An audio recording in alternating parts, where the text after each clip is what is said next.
मऊ के रानीपुर इलाके में समसाबाद गांव में छेड़खानी करने के विरोध में अब दबंगों ने लाठी डंडे से जब मारपीट कर दी तो उसके बाद 12 से ज्यादा लोग घायल बताए जा रहे हैं।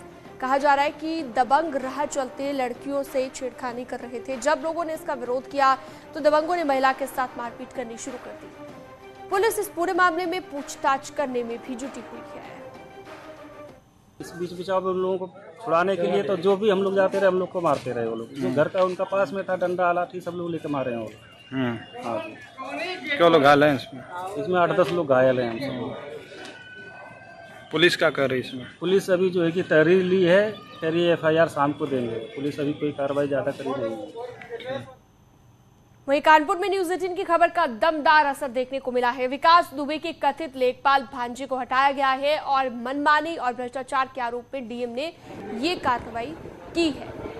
लेखपाल ऋषभ दुबे को भौसाना से बिल्हौर तहसील में अटैच किया गया है। साथ ही 3 ग्राम प्रधानों ने DM से लेखपाल की शिकायत की थी। न्यूज 18 ने खबर को प्रमुखता से दिखाया, जिसके बाद DM ने लेखपाल के खिलाफ जांच के आदेश दिए।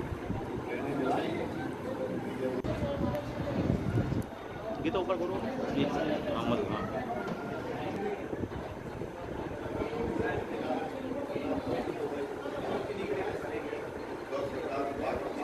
न्यूज 18 की खबर का दमदार असर देखने को मिला। विकास दुबे के कथित भांजे को अब हटा दिया गया है। DM ने ये कार्रवाई की है।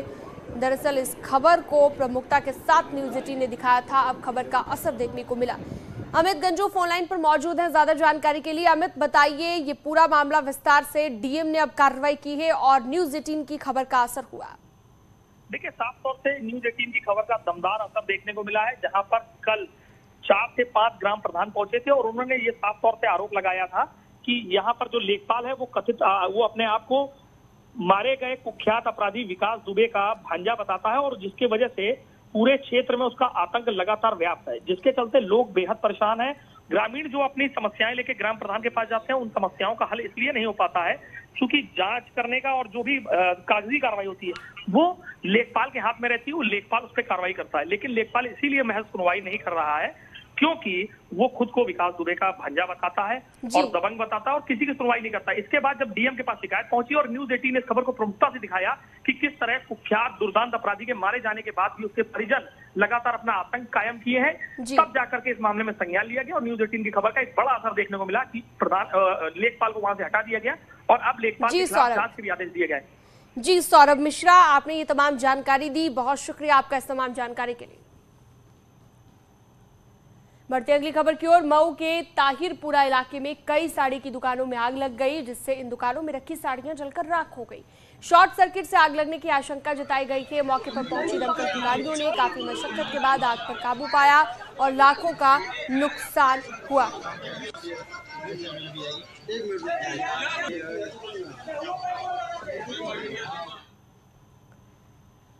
वहीं ग्रेटर नोएडा के अल्फा 2 में एक घर में आग लग गई। सूचना के बाद आधे घंटे के बाद फायर ब्रिगेड मौके पर पहुंची और काफी मशक्कत के बाद आग पर काबू पा लिया गया है। आग लगने की वजह का अभी तक पता नहीं चल पाया।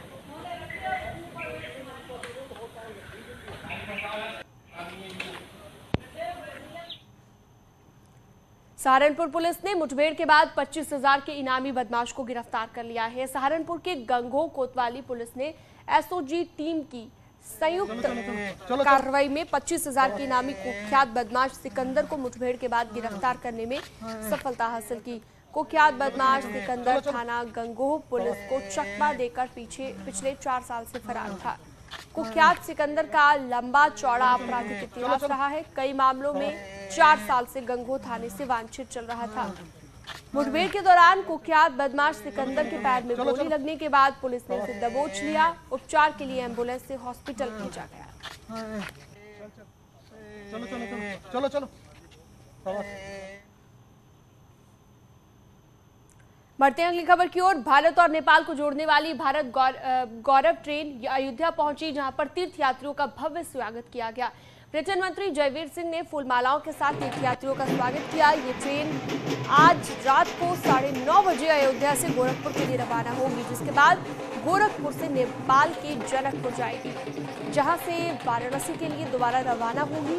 ट्रेन में 480 तीर्थयात्री हैं। रामायण सर्किट पर चलने वाली ट्रेन की पहली यात्रा में अयोध्या, नंदीग्राम, सीतामढ़ी, वाराणसी, प्रयागराज, चित्रकूट, पंचवटी, नासिक, हम्पी, रामेश्वरम और भद्राचलम जैसे लोकप्रिय स्थलों के अलावा पहली बार जनकपुर का धार्मिक स्थल भी होगा।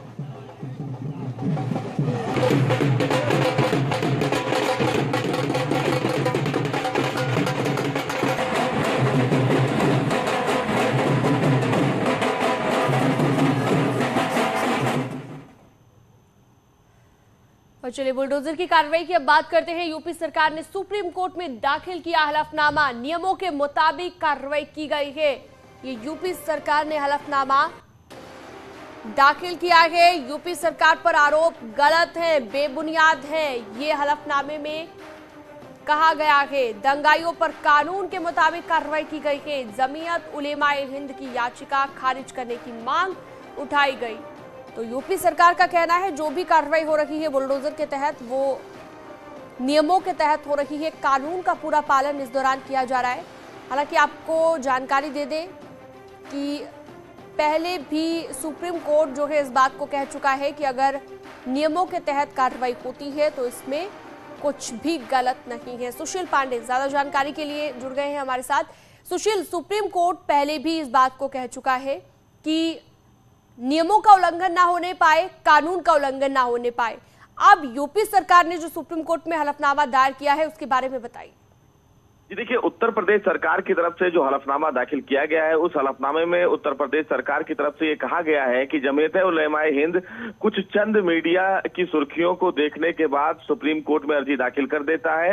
हालांकि इस पूरे मामले में जो अफेक्टेड पार्टी है उन्होंने सुप्रीम कोर्ट में अर्जी दाखिल नहीं की है। उत्तर प्रदेश सरकार की तरफ से सबूत के तौर पर वो फोटोग्राफ्स भी लगाए गए हैं जिन फोटोग्राफ में ये पहले ही प्रशासन ने बताया है कि किस तरह जावेद के घर पर अवैध अतिक्रमण था और उसको ढहाने के लिए प्रशासन 2020 से ही नोटिस चस्पा कर रहा था।